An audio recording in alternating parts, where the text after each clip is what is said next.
How would you describe yourself as a kid? Were you really into music early, sports, or school? I did all of that, man.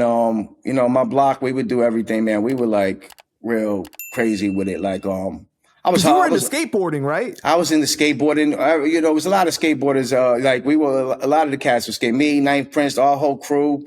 Shaheem was trying to skateboard. We all trying to skateboard. We were posers. We weren't the real deal. You know, they call them posers and shit. So, but my uncle, his friend used to build ramps for us. I mean, it was a little pro to us though, because I was jumping like 8 kids with a skateboard over a ramp, like a ramp that's about 2-3 foot high. We would all my friends would line up under it, like laying down and jump them over a ramp. We started like 3, 4. I built myself to jumping like 8 cats on a ramp. So we were all right.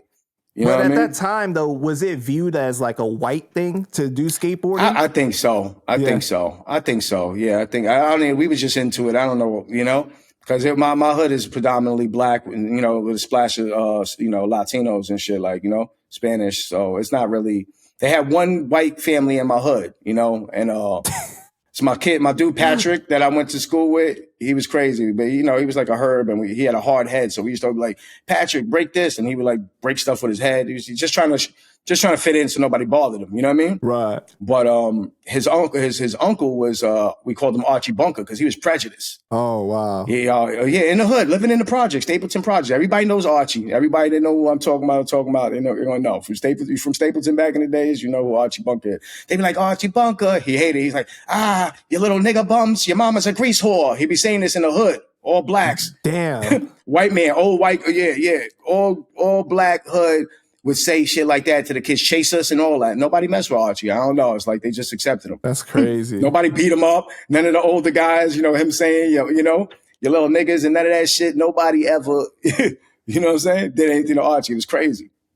But then you got into music real early, right? Like what, 9 years old or something like that? 9 years old. Yeah, hip hop was coming too. You got the Marley Marl, Magic Show and all that. We used to they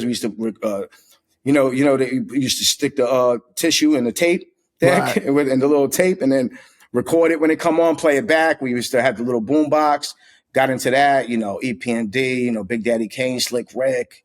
So you started writing at 8 or 9? Started writing at that age. And we even had a whole album. We did a whole album with RZA beats before RZA was RZA. Well, I can't say before he was RZA. Well, before he was RZA, I could say that because he was Prince Rakeem at the time. He was Prince Rakeem.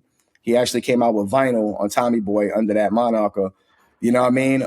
I heard the Sexcapades and all of that. Oh, We Love You, Rakeem, before it was on vinyl. While he, when it was a cassette and it was a demo, I heard all of that.